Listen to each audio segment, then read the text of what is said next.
नमस्कार। दोपहर समाचार में आपका स्वागत है।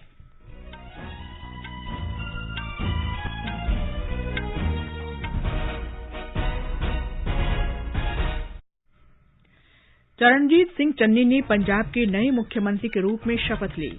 प्रधानमंत्री ने उन्हें बधाई दी। कहा, केंद्र पंजाब के लोगों की भलाई के लिए राज्य के साथ मिलकर काम करता रहेगा। सऊदी अरब के विदेश मंत्री फैसल बिन फरहान आज प्रधानमंत्री नरेंद्र मोदी से मुलाकात करेंगे। राष्ट्रव्यापी टीकाकरण 81 करोड़ के पार, स्वस्थ होने की दर 97.68% हुई। देश के कई राज्यों में कोविड दिशा निर्देशों के साथ स्कूल फिर खुले। संसदीय चुनाव में व्लादिमीर पुतिन की यूनाइटेड रसिया पार्टी ने बहुमत बरकरार रखा। केंद्रीय मंत्री अनुराग ठाकुर खेलों को बढ़ावा देने के बारे में राज्यों और केंद्र शासित प्रदेशों के खेल मंत्रियों के साथ बातचीत करेंगे। और आईपीएल क्रिकेट में आज अबुधाबी में शाम 7:30 बजे कोलकाता नाइट राइडर्स का मुकाबला रॉयल चैलेंजर्स बैंगलोर से होगा।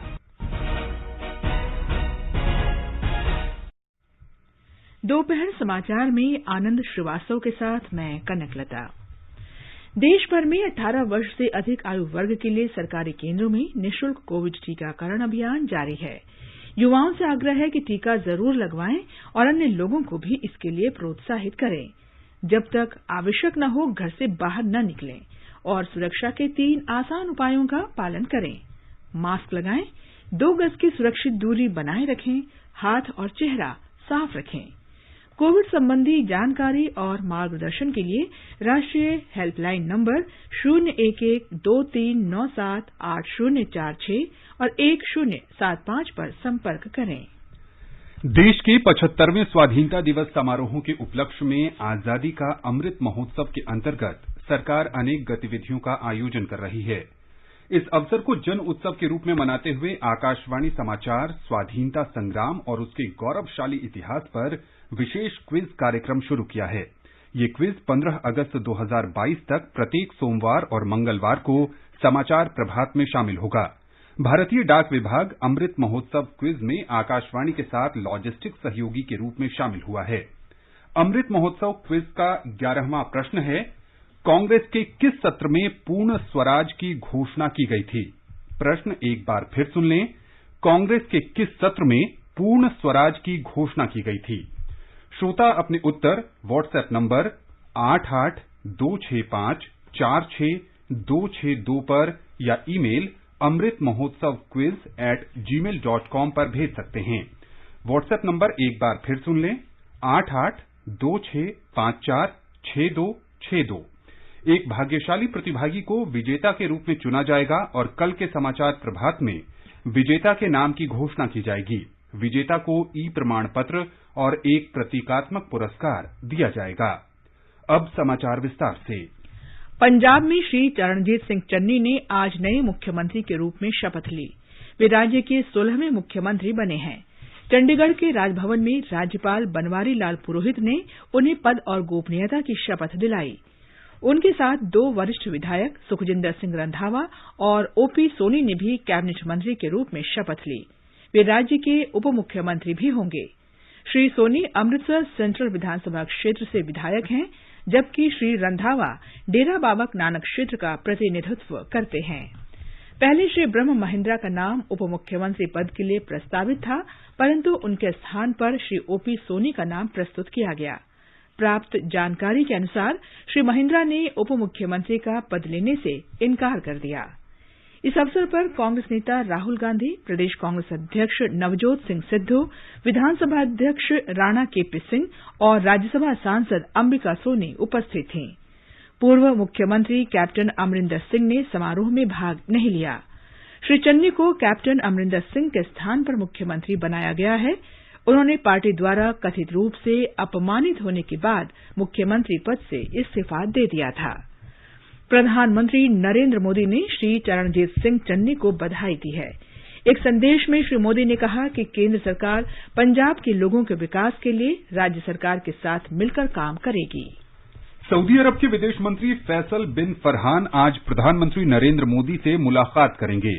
बैठक नई दिल्ली में प्रधानमंत्री आवास पर होगी। कल विदेश मंत्री डॉक्टर एस जयशंकर ने सऊदी अरब के विदेश मंत्री से बातचीत की थी। दोनों विदेश मंत्रियों ने आपसी हित से जुड़े द्विपक्षीय, क्षेत्रीय और अंतर्राष्ट्रीय मुद्दों पर चर्चा की। दोनों पक्षों ने अक्टूबर 2019 में प्रधानमंत्री नरेंद्र मोदी की सऊदी अरब यात्रा के दौरान रणनीतिक साझेदारी परिषद समझौते के कार्यान्वयन की समीक्षा की। दोनों पक्षों ने व्यापार, निवेश, ऊर्जा, रक्षा, सुरक्षा, संस्कृति, स्वास्थ्य देखभाल और मानव संसाधन से जुड़े क्षेत्रों में आपसी भागीदारी सुदृढ़ करने के लिए भविष्य की योजना पर चर्चा की। दोनों मंत्रियों ने अफगानिस्तान के घटनाक्रम और अन्य क्षेत्रीय मुद्दों पर भी विचारों का आदान प्रदान किया। ये समाचार हमारी वेबसाइट newsonair.com/hindi और हमारे mobile app news on AIR पर भी उपलब्ध हैं। चलो मिलकर एक शुरुआत करें, चलो एक फैसला आज करें, मास्क नहीं तो टोकेंगे, कोरोना को रोकेंगे, चलो एक इरादा करते हैं, चलो कुछ वादा करते हैं, मास्क नहीं तो टोकेंगे, कोरोना को रोकेंगे। दोपहर समाचार में आपका फिर स्वागत है। राष्ट्रव्यापी टीकाकरण अभियान के अंतर्गत देश में अब तक 81 करोड़ से अधिक कोविड रोधी टीके लगाए गए हैं। कल 37,78,000 से अधिक टीके लगाए गए। इस दौरान संक्रमण के 30,000 से अधिक नए मामले दर्ज किए गए हैं, जबकि लगभग 39,000 रोगी स्वस्थ हुए हैं। इस दौरान 295 रोगियों की मृत्यु हुई। अब तक 3 करोड़ 26 लाख से अधिक रोगी स्वस्थ हो चुके हैं। स्वास्थ्य मंत्रालय ने कहा है कि स्वस्थ होने की दर 97.68% है। वर्तमान में 3,32,000 से अधिक लोगों का इलाज चल रहा है। कल 11 लाख से अधिक कोविड जांच की गई। देश में अब तक 55 करोड़ 23 लाख जांच की जा चुकी है। केंद्र सरकार ने कहा है कि राज्यों और केंद्र शासित प्रदेशों को 79 करोड़ 58 लाख से अधिक कोविड रोधी टीके निःशुल्क उपलब्ध कराए जा चुके हैं। स्वास्थ्य मंत्रालय ने कहा है कि अब भी राज्यों, केंद्र शासित प्रदेशों और निजी अस्पतालों के पास 5 करोड़ 43 लाख से अधिक टीके मौजूद हैं। 15 लाख से अधिक टीके भेजे जा रहे हैं। भारतीय जनता पार्टी अध्यक्ष जगत प्रकाश नड्डा ने इस बात पर प्रसन्नता व्यक्त की है कि देश में बहुत कम समय में बड़ी संख्या में कोविड टीकाकरण किया गया।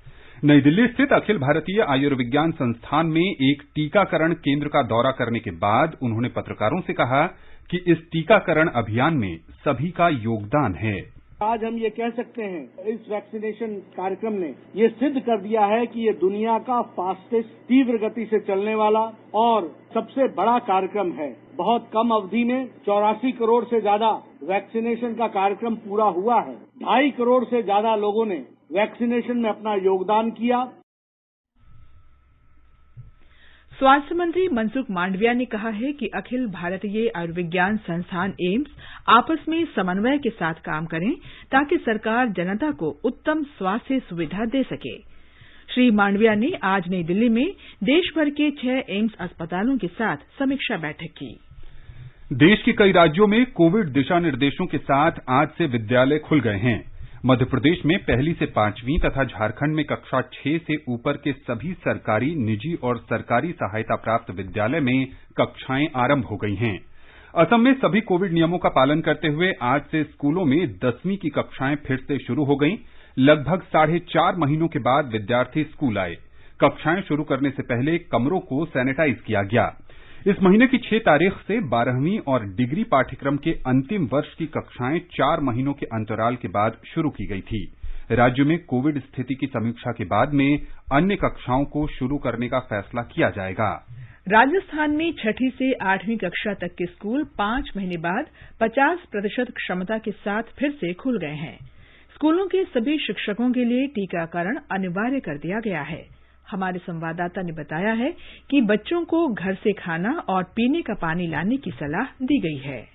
प्रदेश में आज से कोविड संबंधी नए दिशा निर्देश लागू हो गए हैं। 27 सितंबर से 1 से 5वीं तक के स्कूल खोले जाएंगे। छात्रों और स्कूल स्टाफ को लाने और ले जाने के लिए बस, ऑटो तथा कैब भी शुरू हो गए हैं। छात्रों को स्कूल आने के लिए अपने अभिभावकों से लिखित अनुमति लेना जरूरी है। आज से शादी समारोह तथा अन्य आयोजनों में 200 लोगों के शामिल होने की अनुमति होगी। इसके अलावा राज्य में योग केंद्र, जिम, पशु हाट, मेले और स्विमिंग पूल भी शुरू हो गए हैं। पूरे प्रदेश में रात 11 बजे से सुबह 5 बजे तक रात्रिकालीन कर्फ्यू जारी रहेगा। जितेंद्र द्विवेदी, आकाशवाणी समाचार, जयपुर। कोविड संबंधी राष्ट्रीय हेल्पलाइन नंबर हमारी वेबसाइट newsonair.gov.in पर उपलब्ध है। रूस में राष्ट्रपति व्लादिमीर पुतिन की सत्तारूढ़ यूनाइटेड रसिया पार्टी ने संसद में फिर बहुमत हासिल कर लिया है, परंतु अब तक के मिले चुनाव परिणाम दर्शाते हैं कि पार्टी ने अपना लगभग 20% समर्थन खो दिया है। ताजा खबरों के अनुसार अब तक 33% मतपत्रों की गिनती हो चुकी है, जिसमें राष्ट्रपति पुतिन की पार्टी को 45% और निकटतम प्रतिद्वंद्वी कम्युनिस्ट पार्टी को लगभग 22% वोट मिले हैं। 2016 में हुए संसदीय चुनाव में यूनाइटेड रसिया पार्टी का प्रदर्शन बेहतर रहा था और इसे 54% से अधिक वोट मिले थे। चुनाव परिणाम दर्शाते हैं कि श्री व्लादिमीर पुतिन की लोकप्रियता बनी हुई है। लोग उन्हें पश्चिमी देशों के समक्ष मजबूती से खड़े रहने और राष्ट्रीय गौरव बहाल करने का श्रेय देते हैं। युवा कार्य और खेल मंत्री अनुराग ठाकुर खेलों को बढ़ावा देने के बारे में आज देश भर के राज्यों और केंद्र शासित प्रदेशों के खेल मंत्रियों के साथ बातचीत करेंगे। टोक्यो में ओलंपिक और पैरालंपिक की बड़ी सफलता के बाद यह कदम उठाया जा रहा है। श्री ठाकुर राज्यों और केंद्र शासित प्रदेशों से चर्चा करेंगे कि वे किस तरह भारत को शीर्ष खेल राष्ट्र बनाने के मिशन को आगे बढ़ाएंगे और उसमें योगदान करेंगे। युवा कार्यक्रम और खेल राज्य मंत्री निशित प्रामाणिक भी बातचीत में शामिल होंगे। आईपीएल क्रिकेट में आज शाम 7:30 बजे अबुधाबी में कोलकाता नाइट राइडर्स का सामना रॉयल चैलेंजर्स बैंगलोर से होगा। चेन्नई सुपर किंग्स ने कल मुंबई इंडियंस को 20 रन से हराया। चेन्नई सुपर किंग्स ने टॉस जीतने के बाद पहले बल्लेबाजी करते हुए निर्धारित 20 ओवर में 6 विकेट पर 156 रन बनाए। मुंबई इंडियंस 8 विकेट पर 136 रन ही बना सकी। आगे बढ़ने से पहले मुख्य समाचारों पर एक नजर। चरणजीत सिंह चन्नी ने पंजाब के नए मुख्यमंत्री के रूप में शपथ ली। प्रधानमंत्री ने उन्हें बधाई दी। कहा, केंद्र पंजाब के लोगों की भलाई के लिए राज्य के साथ मिलकर काम करता रहेगा। सऊदी अरब के विदेश मंत्री फैसल बिन फरहान आज प्रधानमंत्री नरेंद्र मोदी से मुलाकात करेंगे। राष्ट्रव्यापी टीकाकरण 81 करोड़ के पार, स्वस्थ होने की दर 97.68% हुई। देश के कई राज्यों में कोविड दिशा निर्देशों के साथ स्कूल फिर खुले। संसदीय चुनाव में व्लादिमीर पुतिन की यूनाइटेड रशिया पार्टी ने बहुमत बरकरार रखा। केंद्रीय मंत्री अनुराग ठाकुर खेलों को बढ़ावा देने के बारे में राज्यों और केंद्र शासित प्रदेशों के खेल मंत्रियों के साथ बातचीत करेंगे। और आईपीएल क्रिकेट में आज अबुधाबी में शाम 7:30 बजे कोलकाता नाइट राइडर्स का मुकाबला रॉयल चैलेंजर्स बैंगलोर से होगा। ये समाचार आकाशवाणी से प्रसारित किए जा रहे हैं। ताजा समाचार जानने के लिए आप हमारे Twitter handle @AIR News Hindi को फॉलो कर सकते हैं। ये आकाशवाणी है। मध्य प्रदेश में राज्य सरकार प्रधानमंत्री नरेंद्र मोदी के जन्मदिन के उपलक्ष्य में 17 सितंबर से 7 अक्टूबर तक जन कल्याण और सुराज अभियान का आयोजन कर रही है। हमारे संवाददाता ने बताया है कि 20 दिन के इस विशेष कार्यक्रम में आम जन की बेहतरी के लिए बहुत से कदम उठाए जाएंगे।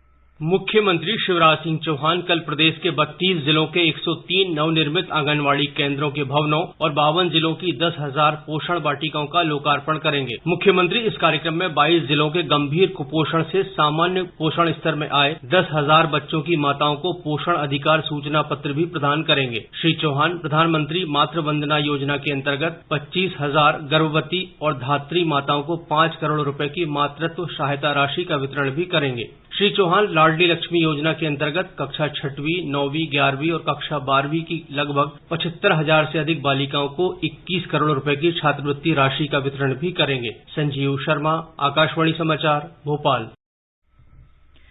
सेवा और समर्पण अभियान के तहत लद्दाख से सांसद जामयांग छेरिंग नामग्याल ने प्रधानमंत्री नरेंद्र मोदी के 71वें जन्म दिवस को मनाने के लिए पूर्वी लद्दाख क्षेत्र के चांगथांग में सेना के विभिन्न चौकियों में 3 दिन बिताए।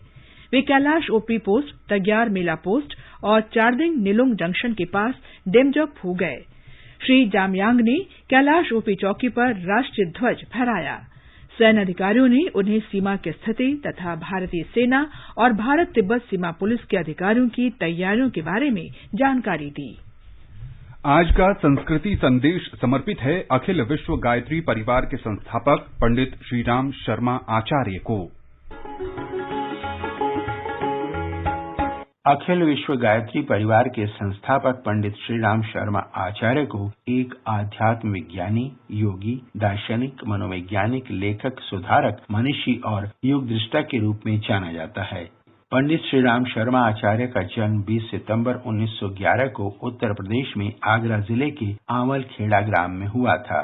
देश की परतंत्रता उन्हें बचपन से ही बेचैन करती थी। अवसर मिलते ही वे स्वतंत्रता आंदोलन में कूद पड़े। 1927 से 1933 तक सक्रिय स्वयंसेवक सेनानी रहे। बाद में अपने मित्रों और मार्गदर्शकों के साथ भूमिगत होकर कार्य करने लगे। पकड़े गए तो जेल भी गए। 1935 के बाद उनके जीवन का नया दौर शुरू हुआ, जब श्री अरविंद से मिलने पांडिचेरी, गुरुदेव रविंद्रनाथ टैगोर से मिलने शांति निकेतन तथा बापू से मिलने साबरमती आश्रम अहमदाबाद गए। देश को सांस्कृतिक और आध्यात्मिक परतंत्रता से मुक्त कराने के लिए उन्होंने पत्रकारिता में प्रवेश किया। आगरा में सैनिक समाचार पत्र के कार्यवाहक संपादक बने। शर्मा जी ने बाबू गुलाब राय से सीख लेते हुए 1938 में बसंत पंचमी को अखंड ज्योति का पहला अंक प्रकाशित किया। भारत की आजादी के बाद उन्होंने गांधी जी के विचारों को धरातल पर उतारने की कोशिश की। 1971 में आगरा मथुरा की जगह उन्होंने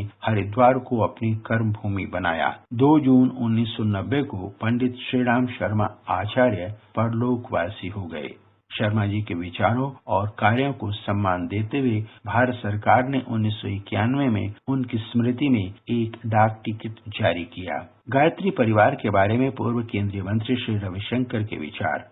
भारत सिर्फ भौगोलिक नहीं है, भारत संस्कार, संस्कृति और सभ्यता है। एक छोटा सा पौधा पूज्य गुरुदेव ने लगाया और चले गए भारत को संस्कारित करते।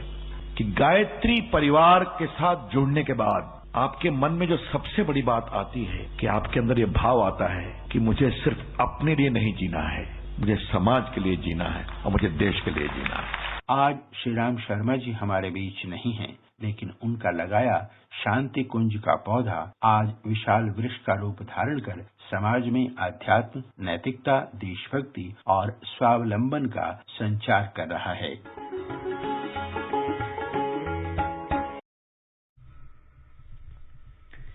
स्वतंत्रता आंदोलन के दौरान आजादी के दीवानों में उत्साह का संचार करने वाले शब्दों से गुथी माला से नई पीढ़ी को परिचित कराने के लिए आकाशवाणी समाचार प्रस्तुत करता है विशेष श्रृंखला धरोहर। हमारे परिक्रमा कार्यक्रम में प्रत्येक सोमवार को शाम 4:45 बजे इसे प्रसारित किया जाता है।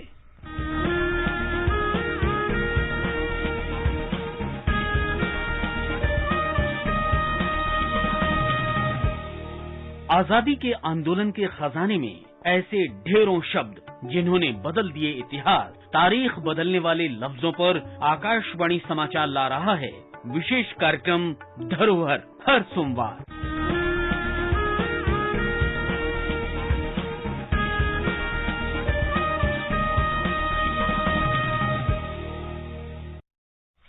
धरोहर में आज हम बात करेंगे लौह पुरुष सरदार वल्लभ भाई पटेल की। आजादी का अमृत महोत्सव के अंतर्गत आइए अब सुनते हैं आकाशवाणी की विशेष प्रस्तुति आजादी का सफर। आजादी का अमृत महोत्सव।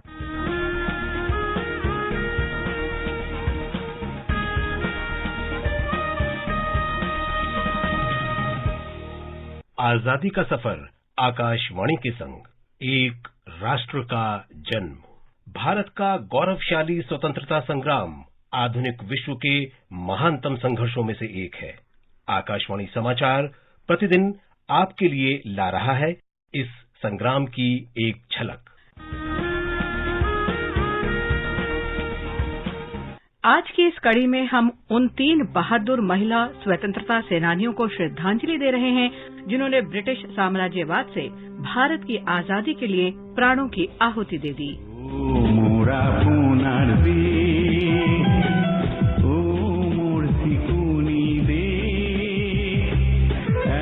आज हम याद कर रहे हैं 1942 में आज ही के दिन मातृभूमि के लिए अपने प्राण न्यौछावर करने वाली 60 वर्षीय असम की शहीद भोगेश्वरी फुकनानी को।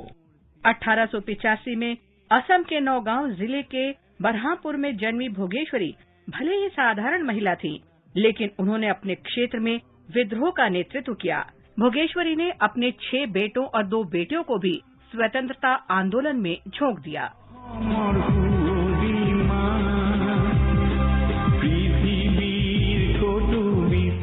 भारतीय राष्ट्रीय कांग्रेस के बरहमपुर कार्यालय पर ब्रिटिश सरकार के कब्जे के बाद क्रांतिकारियों ने हमला किया और सितंबर 1942 में वहां कब्जा कर लिया। हालांकि अधिकारियों ने बदला लेने और क्रांतिकारियों को कुचलने के लिए कैप्टन फिनिश के नेतृत्व में सैन्य बल भेजे। भोगेश्वरी ने रतनमाला के साथ क्रांतिकारियों का नेतृत्व किया और कैप्टन फिनिश का सामना किया। जब कैप्टन ने रतनमाला के हाथ से झंडा छीन लिया तो भोगेश्वरी राष्ट्रीय ध्वज के अपमान से भड़क उठी। उन्होंने कैप्टन फिनिश के हाथ से झंडा छीन लिया और उनके सिर पर झंडे के डंडे से वार किया। भोगेश्वरी की इस हरकत से क्रोधित होकर कैप्टन फिनिश ने अपनी रिवॉल्वर निकाली और भोगेश्वरी को गोली मार दी। वो घायल होकर जमीन पर गिर गईं और 20 सितंबर 1942 को उन्होंने अंतिम सांस ली। भोगेश्वरी का बलिदान मातृभूमि के प्रति उनके अटूट प्रेम का जीवंत प्रमाण है। भोगेश्वरी का बलिदान इस बात का भी उदाहरण है कि देश के लिए अपना सर्वस्व बलिदान करने की कोई उम्र नहीं होती। भोगेश्वरी फुकाननी को हमारा नमन।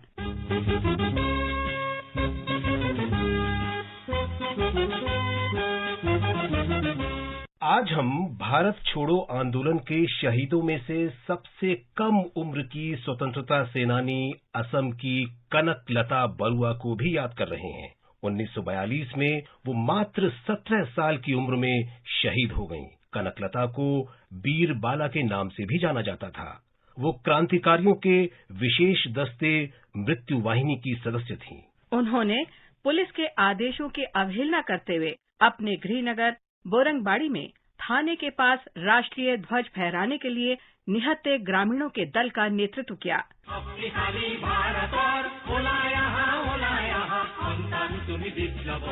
कनकलता जब झंडा फहरा रही थीं, तभी उन पर गोली चला दी गई, लेकिन गोली लगने के बाद भी उन्होंने झंडा ऊंचा रखा। उनके दिल में अपने महान राष्ट्र के लिए असीम प्यार और समर्पण था। 1997 में भारतीय तटरक्षक बल में शामिल किए गए पोत ICGS कनकलता का नाम उन्हीं के नाम पर रखा गया है। 2011 में गौरीपुर में उनकी आदमकद प्रतिमा का अनावरण किया गया था। जब भी आजादी की बात होगी, कनकलता जैसी साहसी वीरांगनाएं लोगों को प्रेरित करती रहेंगी।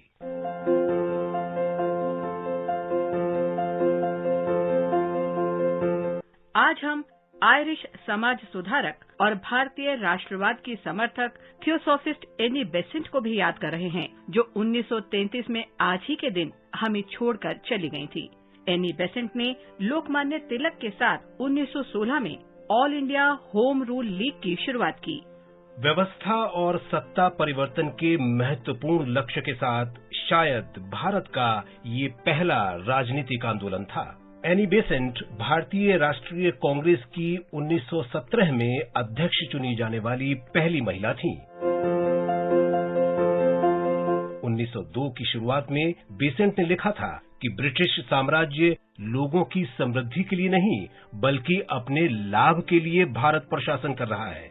उन्होंने भारतीय राष्ट्रीय चेतना को प्रोत्साहित किया। उन्होंने जाति व्यवस्था और बाल विवाह का विरोध किया। इसके साथ ही भारतीय शिक्षा के लिए भी काम किया। न्यू इंडिया अखबार के संपादक के रूप में बेसेंट ने लोगों से आजादी की दिशा में निर्णायक कदम उठाने की अपील की। जीवन पर्यंत उन्होंने न सिर्फ भारत बल्कि ब्रिटेन की यात्रा के दौरान भारत की आजादी के लिए अभियान चलाया। भारत के लिए उनके समर्पण और उत्साह को नमन। इसके साथ ही आजादी का सफर आकाशवाणी समाचार के संग श्रृंखला का ये अंक समाप्त हुआ। मिलते हैं कल अगली कड़ी में।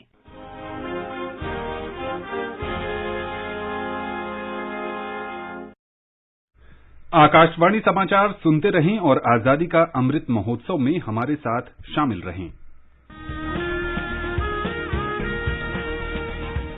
आजादी के 75 वर्षों का पर्व अमृत महोत्सव के पावन अवसर पर आकाशवाणी समाचार लेकर आया है अमृत महोत्सव क्विज। आप भी इस क्विज का हिस्सा बन सकते हैं। हमारे समाचार बुलेटिनों में पूछे गए स्वतंत्रता आंदोलन से जुड़े प्रश्नों का जवाब देकर। आपसे ये सवाल प्रत्येक सोमवार और मंगलवार को सुबह 8 बजे प्रसारित होने वाले बुलेटिन समाचार प्रभात में पूछे जाएंगे। श्रोता ईमेल amritmahotsavquiz@gmail.com पर अपने जवाब भेज सकते हैं। जवाब के साथ आप अपना नाम, पता और फोन नंबर भी भेजिए ताकि विजेता बनने पर हम आपसे संपर्क कर सकें। विजेता का चुनाव ईमेल पर मिले सही जवाबों में से लकी ड्रॉ के माध्यम से होगा और इसकी घोषणा अगले दिन इसी बुलेटिन में की जाएगी। विजेता को प्रमाण पत्र के साथ एक उपहार भी दिया जाएगा। साथ ही विजेता का नाम हमारे ट्विटर हैंडल पर भी फ्लैश होगा।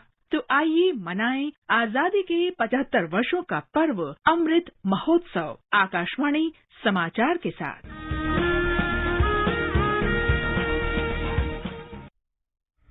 आकाशवाणी का समाचार सेवा प्रभाग अपने स्पॉटलाइट कार्यक्रम में रात 9:15 बजे से सेवा और समर्पण 20 साल सुशासन के कार्यक्रम की विशेष श्रृंखला प्रसारित कर रहा है। आज का विषय है एक भारत श्रेष्ठ भारत।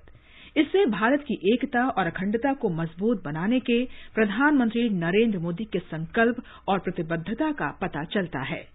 ये विशेष कार्यक्रम आज रात 9:15 बजे से FM गोल्ड चैनल और अतिरिक्त मीटरों पर सुना जा सकता है।